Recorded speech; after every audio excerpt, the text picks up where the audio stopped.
திடீர்னு எனக்கு என்னன்னு தெரில பானிபூரி கிரேவிங்ஸ் வந்துருச்சு. உடனே ஹஸ்பண்ட் கிட்ட போய் எனக்கு பானிபூரி வாங்கி தாங்கன்னு சொன்னேன். அவங்களும் சரி ஓகே போகலாம் கிளம்புன்னு சொல்லிட்டாங்க.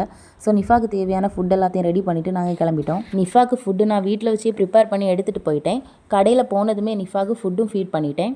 வீட்டில் இருந்தாங்கன்னா அவங்களுக்கு சாப்பாடு ஒன் டைம் ஃபீட் பண்ணுறதுக்கு எனக்கு மேக்ஸிமம் ஒரு 1/2 அன் ஹவர் ஆகிடும். ஸ்லோவாக தான் சாப்பிடுவாங்க. ஆனால் வெளியே வந்து கொடுத்ததும் வெரி ஃபாஸ்ட்டாக சாப்பிட்டாங்க. ஒரு 10 மினிட்ஸில் எல்லாத்தையுமே சாப்பிட்டுட்டாங்க. நிஃபாக்கு நான் எப்போவுமே என்ன ஃபுட்டு ஃபீட் பண்ணாலுமே இப்படி வாமிட் பண்ணுற மாதிரி பண்ணுறாங்க. எனக்கு தெரியல நான் பண்ணுற ஃபுட்டு தான் சரியில்லையா, அதுதான் நிஃபாக்கு பிடிக்கலையா, இல்லைன்னா எல்லா குழந்தைங்களுமே இப்படி தான் வாமிட் பண்ணுற மாதிரி பண்ணுறாங்களான்னு எனக்கு தெரியல.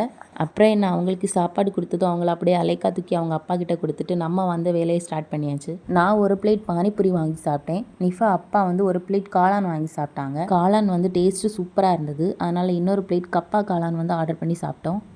லாஸ்ட்டாக ஒரு மேங்கோ ஐஸ்கிரீமும் வாங்கி சாப்பிட்டுட்டு எங்களோட டின்னரை அன்றைக்கி ஃபினிஷ் பண்ணியாச்சு. எங்களுக்கு கொஞ்சம் திங்ஸ் வேறு பர்ச்சேஸ் பண்ண வேண்டியது இருந்தது. ஸோ பக்கத்தில் இருக்க நெஸ்டோவில் போய் எங்களுக்கு தேவையான கொஞ்சம் திங்ஸையும் வாங்கிட்டு நாங்கள் வீட்டுக்கு கிளம்பிட்டோம்.